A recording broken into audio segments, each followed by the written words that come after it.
ఏంట్రా ఏమైంది? నానా నువ్వు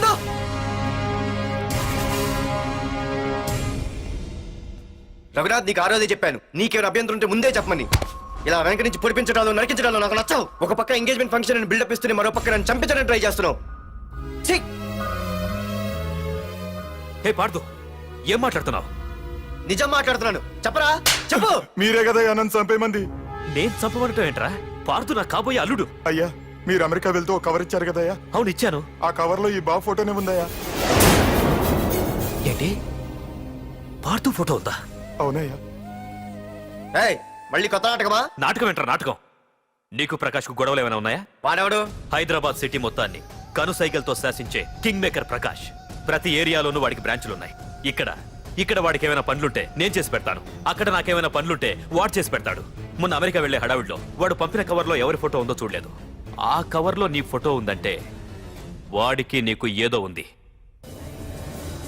చూడండి, ఆ ప్రకాష్ ఎవడో, వాడి దగ్గరికి నా ఫోటో ఎలా వెళ్ళిందో కూడా నాకు తెలియదు. పార్దు, ప్రకాష్ టార్గెట్ పెట్టాడంటే ఆకలితో ఉన్న సింహం వేటకు బయలుదేరినట్టే. ఇప్పటికే నీ ఫోటో అన్ని ఏరియాలకు వెళ్ళుంటుంది. చూడు పార్దు, ఒక తండ్రి ఎలా ఆలోచిస్తాడో నువ్వు ఆలోచించి ఆ రోజు నా కూతుర్ని ప్రేమించడానికి నా దగ్గర పర్మిషన్ అడిగావు. అలాగే ఈ రోజు ఆలోచించు. చూస్తూ చూస్తూ రేపో మాపో చావబోయేవాడికి నా కూతుర్నిచ్చి దాని జీవితం నాశనం చేయలేను. నా కూతుర్ని మర్చిపో. మీరు మర్చిపోమంటే మర్చిపోవడానికి, వాడెవడో వచ్చి చంపేస్తానంటే చచ్చిపోవడానికి నేనేం చేతగాని వాడిని కాదు. పార్థసారథి.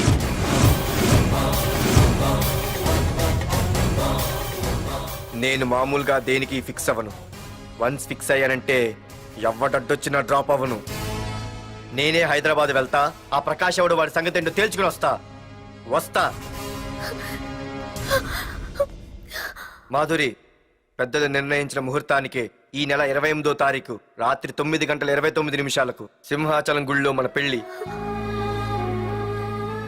ఇందులో ఏ మార్పు ఉండదు.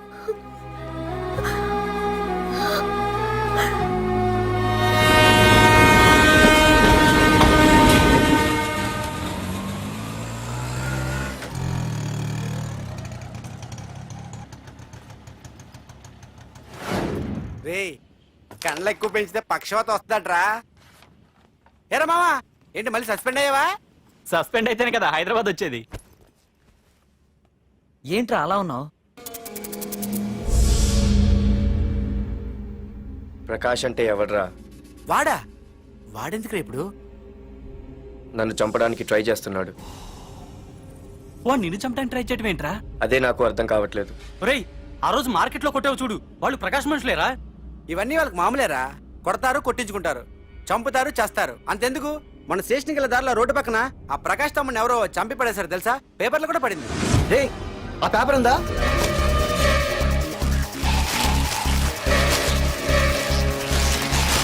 రే విడారా?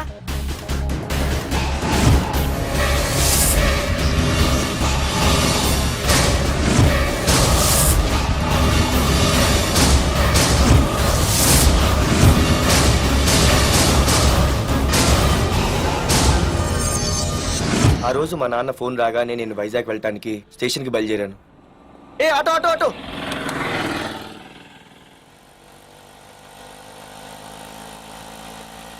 ఈడిని మాత్రం వదలకూడదు. ఏ ఆటో ఆటో! బాబు, రైల్వే స్టేషన్కి వస్తావా? సవారీ ఉంది సార్. వీడు సవారీ. Sorry sir. సార్, మీరు ఎక్కడ దాకా వెళ్తున్నారు సార్? ఈస్ట్ మారేడుపల్లి. సార్, కొంచెం స్టేషన్ దాకా లిఫ్ట్ ఇస్తారా? నా ట్రైనింగ్ టైం అవుతుంది. సరే ఎక్కు. Thank you sir. సార్, మీ పేరేంటి సార్? రైల్వే స్టేషన్కి వెళ్ళడానికి పేరు అవసరం లేదనుకుంటా. ఏదో కొంచెం టైం పాస్ కావాలి కదా. నీ పేరేంటి? నా పేరు పార్థు. రామ్, జానకి రామ్. సార్, మీరు ఏం చదువుతున్నారు సార్? Second class. పెద్ద తర్వాత ఏమనుకుంటున్నారు? ఏపీజే అబ్దుల్ కలాం. అబ్బో, ఎవరైనా డాక్టర్ ఇంజనీర్ అవ్వాలనుకుంటారు. మీరేం సార్ ఏకంగా రాష్ట్రపతి పోస్ట్ కి ఎసరు పెట్టారు? అంతకన్నా పెద్ద పోస్ట్ ఉందా?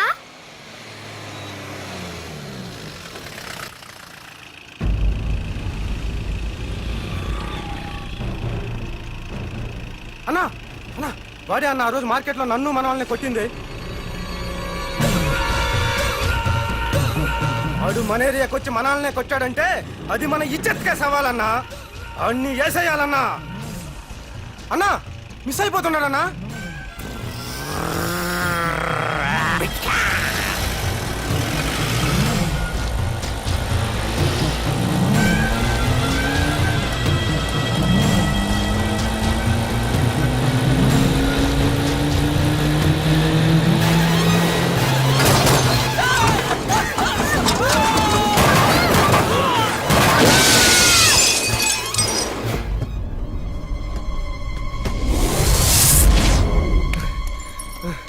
చిన్న రే చిన్న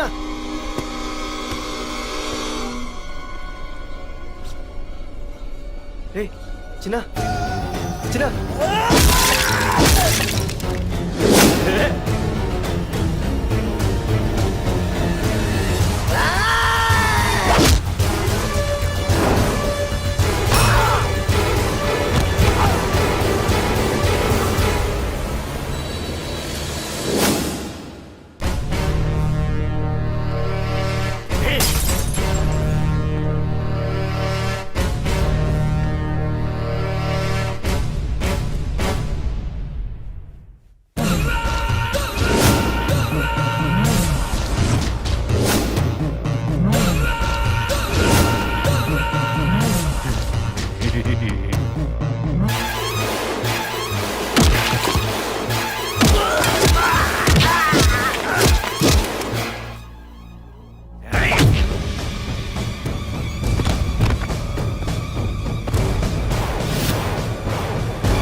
ఆ తర్వాత బాబుని హాస్పిటల్లో అడ్మిట్ చేసి నేను వైజాగ్ వెళ్ళిపోయాను. కానీ ఇప్పుడే అర్థమైంది ప్రకాష్ తమ్ముడు పడిపోలేదు, చనిపోయాడని. మరి ఇప్పుడు ఏం చేద్దాం అనుకుంటున్నారా?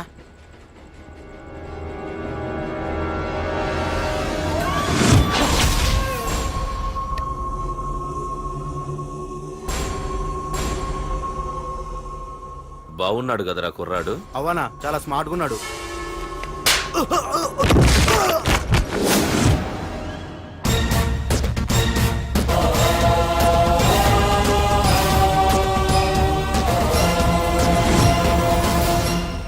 నా పేరు పార్థు. నువ్వు వెతుకుతున్నది, చంపించాలని ట్రై చేస్తున్నది నన్నే. నేను ఈ తమ్ముని కావాలని చంపలేదు, అది అనుకోకుండా జరిగింది. అతను చనిపోయిన విషయం కూడా నాకు ఇప్పుడే తెలిసింది. నన్ను చంపడం వల్ల అతను తిరిగి రాడు కదా. అందుకు నీ మనుషులు నా వెంట పట్టడం, నన్ను చంపాలని ట్రై చేయడం, నేను వాళ్ళని తిరిగి కొట్టడం, ఇవన్నీ నాకు నచ్చవు. నీ తమ్ముడు చనిపోయినందుకు నువ్వెంత బాధపడుతున్నావో పొరపాటున నా చేతిలో ఒకరు చనిపోయినందుకు నేను అంతే బాధపడుతున్నాను. అందుకే ఈ విషయం ఇక్కడితో వదిలేస్తే ఇద్దరికీ మంచిది. అర్థం చేసుకో. అర్థం చేసుకున్నాను. నిన్ను తప్పుగా అర్థం చేసుకున్నాను, చాలా తప్పుగా. నా తమ్ముణ్ణి చంపినవాడు నాకు భయపడి ప్రాణభయంతో ఎక్కడో దాక్కునుంటాడనుకున్నాను. కానీ చంపింది నేనే అని చెప్పే దమ్మునవాడనుకోలేదు. చూస్తా, నీ దమ్మెంటో ఇప్పుడు చూస్తా. ఒరేయ్ తమ్ముడు, చూసావా, మొదటిసారి వీడు నిన్ను చంపినవాడు నా ముందుకొచ్చాడు. ఈ రోజే వీడిని ముక్కలు ముక్కలుగా నరికి నీ రుణం తీర్చుకుంటా. ఏయ్, వేసేయండి రా వాడిని.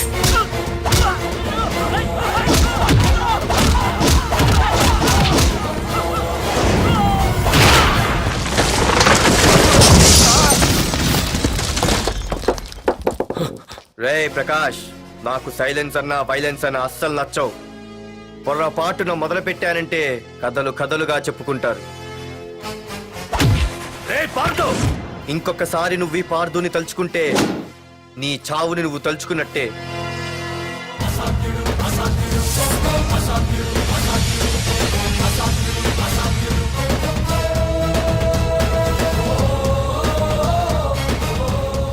మా బామ్మ పిడుగు శబ్దం వినాలి కానీ చూడకూడదనేది. అంటే ఏంటి ఇప్పుడు అర్థమైంది. ఈడు ఇంకా తేరుకోలేనట్టుంది.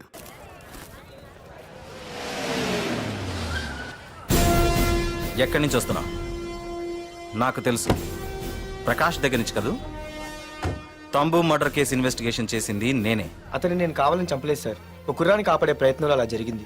తెలిసి చేసినా తెలియక చేసినా తప్పు తప్పే అని ఫీల్ అయ్యాను. అందుకే ఆ ప్రకాష్ని కలవడానికి వెళ్ళాను. తంబుని చంపటం తప్పు కాదు పార్థు. మర్డర్ చేయడం తప్పు కాదంటున్నాడేంటని ఆశ్చర్యంగా ఉందా? రా బండెక్కు. నాకంతా తెలుసు పార్థు, నీ తప్పేం లేదు. దిగు.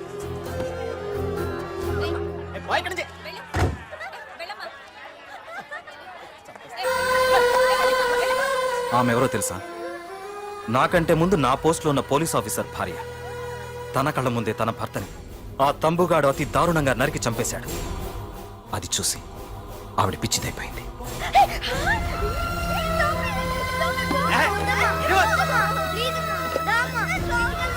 ఆ కుర్రాడు ఆవిడ కొడుకు. చదువుకుంటూ ఆడుకోవాల్సిన వయసులో తన పిచ్చి తల్లిని జాగ్రత్తగా చూసుకోవడానికి రోడ్డున పడ్డాడు. ఆ పెద్దాయన్ని చూడు. 6 సంవత్సరాల క్రితం తన కూతురి పెళ్లి కోసం బట్టలు కొనడానికి కూతురుతో పాటు సిటీకి వచ్చాడు. తంబుగాడు ఆ అమ్మాయిని ఎత్తుకుపోయాడు. ఆ రోజు నుంచి ఈ రోజు వరకు తన కూతురు ఉందో లేదో తెలియకపోయినా ఎప్పటికైనా తిరిగి ఇవ్వకపోతారా అన్న చిన్న ఆశతో ఈ సిటీలో ఉండిపోయాడు. వీళ్లే కాదు పార్థు, ఒక్కసారి అటు చూడు. పశువులు కూడా ఉండలేని ఈ మురికి నీళ్ల పక్కన వీళ్ళెందుకుంటున్నారో తెలుసా? ఆ ప్రకాష్ గాడు తన తమ్ముడి పేరు మీద మల్టీప్లెక్స్ కట్టడానికి వీళ్ళుండే ఇళ్లని ఖాళీ చేయించి తన సొంతం చేసుకున్నాడు. వాణ్ణి ఎదిరించలేక వేరే దారి లేక వీళ్ళంతా ఈ దుర్భరమైన జీవితాన్ని గడుపుతున్నారు. ఇప్పుడు చెప్పు పార్థు, తంబుని చంపడం తప్పని ఇంకా నువ్వు ఫీల్ అవుతున్నావా? నువ్వు అడగచ్చు, ఇన్ని జరుగుతుంటే మీరేం చేస్తున్నారని. మా అధికారమే మాకు అడ్డమైంది. ప్రకాష్ గారిని టచ్ చేస్తే చాలు మినిస్టర్స్ నుంచి ఫోన్ కాల్స్, ఒక్కడుగు ముందుకేస్తే చాలు వెనక్కి రమ్మని హైకమాండ్ నుంచి ఆర్డర్స్. నా దృష్టిలో ప్రకాష్ని అరెస్ట్ చేయకపోవడం ఎంత తప్పో నిన్ను అరెస్ట్ చేయడం కూడా అంతే తప్పు. ఇదిగో నీ పర్స్. తంబు డెడ్ బాడీ దగ్గర దొరికింది. పార్థు, నిశ్చింతగా ఊరెళ్ళి నువ్వు ప్రేమించిన అమ్మాయిని పెళ్లి చేసుకుని హ్యాపీగా ఉండు. చూడు, నిన్ను నువ్వు రక్షించుకోవడానికి ఆ ప్రకాష్ని కాని వాడి మనుషుల్ని కానీ ఏమైనా చేయి. నీ వెనక నేనున్నాను. Wish you all the best.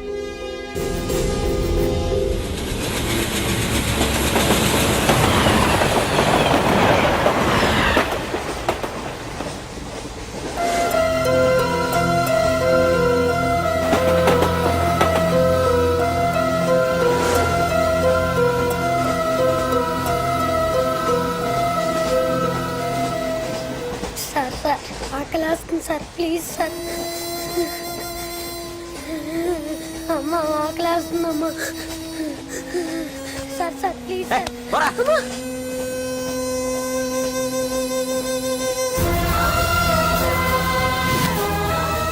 APJ Abdul Kalam. రే చిన్న, రే చిన్న, రే ఏంద్రా నీకు? ఏంటి ఇలా ఉన్నావు? ఏమైందో చెప్పరా? చెప్పు. వాట్?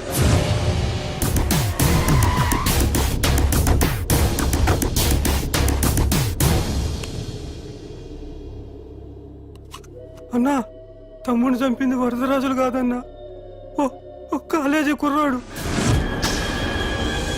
ఎవడ్రా? ఎక్కడ ఉంటాడు వాడు? చెప్పు. పేషెంట్ ని డిస్టర్బ్ చేయకండి. అతను ఇప్పుడే కోమా నుంచి కోలుకున్నాడు. చనిపోయే ప్రమాదం ఉంది. రే, నా తమ్ముడు ఆల్రెడీ చచ్చిపోయాడు రా. వెళ్ళు. చెప్పు. అన్నా, ఆడెక్కడ ఉంటాడో తెలియదు కానీ ఆడితో పాటు ఆ స్కూల్ కుర్రాడు కూడా ఉన్నాడన్నా. రే, వీడిని బండి ఎక్కించండి. అలాగన్నా.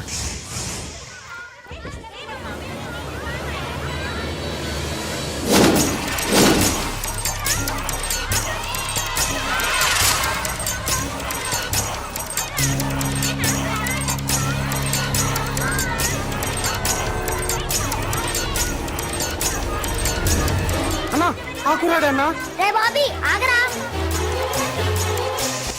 మర్యాదగా చెప్పు. నిజంగా అతను ఎవరో మాకు తెలియదు సార్. తెలియకుండానే వాడితో మీ కొడుకుని స్టేషన్కి పంపించారా? చెప్పు. ఏం చేయొద్దు. చెప్పు చెప్పు చెప్పు చెప్పు చెప్పు చెప్పు చెప్పు. తెలియకుండానే వాడితో స్టేషన్కి పంపించావా? చెప్పు. ఏయ్! చెప్పవే చెప్పు చెప్పు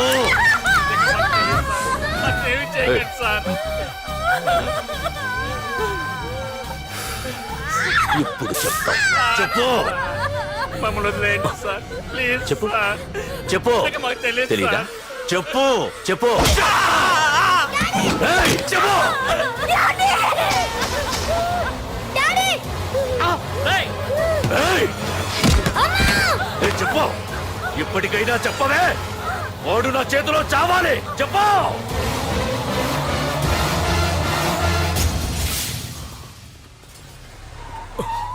సార్ వాడి గురించి ఇన్ఫర్మేషన్ తెలిసింది సార్.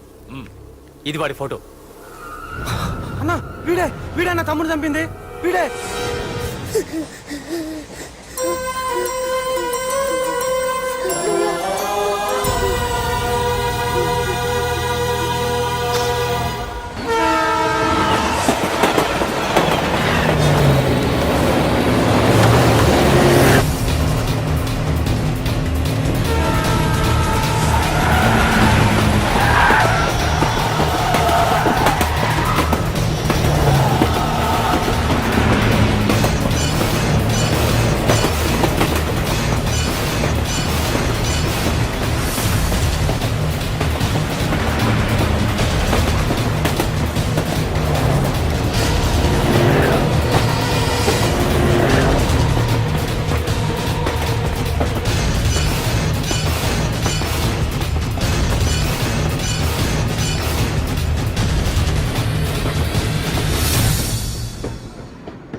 అయ్యో మన బోగిలు విడిపోయాయి.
నిన్ను తలుచుకుంటే చావును తలుచుకున్నట్ట.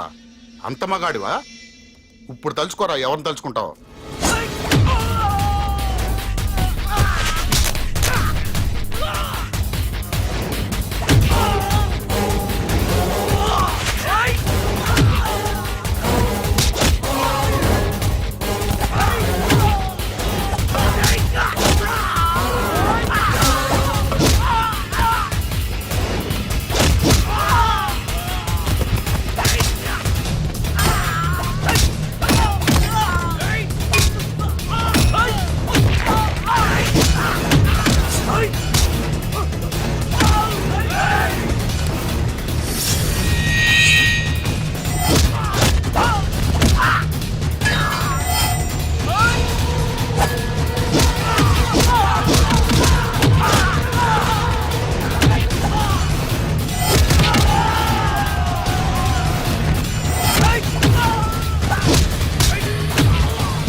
నా గురించైనా ఒకసారి ఆలోచించు ప్రకాష్. ఇప్పుడు నా ఆలోచన, ఆవేశం అంతా పార్థుగాడి చావు గురించే.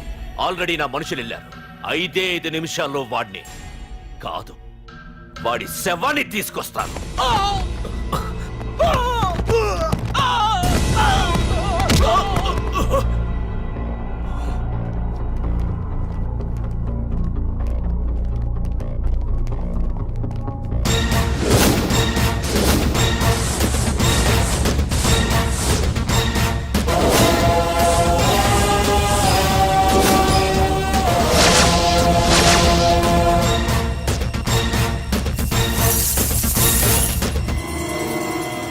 పార్థు, రేయ్, నువ్వు జీవితంలో ఏ తప్పైతే చేయకూడదు అదే చేశావు. నన్ను టెన్షన్ పెట్టావు. నా మూలంగా అభంశుభం తెలియని పసివాడి తల్లిదండ్రులను చంపి వీన్ని అడుక్కు తిని అనాథం చేశావు. నీ వల్ల అన్యాయం అయిపోయిన ఈ పసివాడి మీద ప్రమాణం చేసి చెప్తున్నా, నా పెళ్లికి పంతులు పంచాంగం చూసి పెట్టిన ముహూర్తం ఈ 28. అప్పటి వరకు నేను ఇక్కడే ఉంటా. నీ ప్రతి అడుక్కి ఎదురొస్తా. నీ రౌడీ రాజ్యాన్ని నేలకూలుస్తా. నీ రాక్షసత్వం వల్ల ఇప్పుడు వీడు ఏ స్థితిలో అయితే ఉన్నాడో అదే స్థితికి నిన్ను తెచ్చి నడి రోడ్డు మీద నిలబెడతా. దానికి నేను పెట్టిన ముహూర్తం ఈ నెల 19. తెచ్చుకో. నీ బ్రాంచీల నుండి జనాల్ని తెచ్చుకుంటావో, నీ గోడౌన్ నుండి ఆయుధాలు తెచ్చుకుంటావో. ఒరే ప్రకాష్, పొరపాటున నా పొరచేయి తగిలితేనే పైకి పోయాడు నీ తమ్ముడు. అదే నే మనసు పెట్టి పిడికిలి బిగించి కొట్టానంటే పునర్జన్మ లేకుండా పోతావు.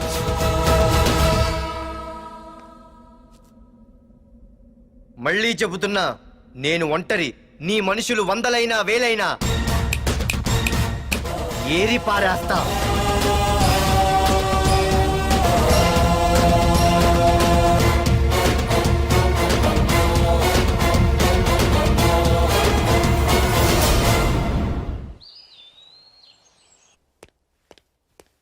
నాన్నా, పార్థు ఏం నాన్నా?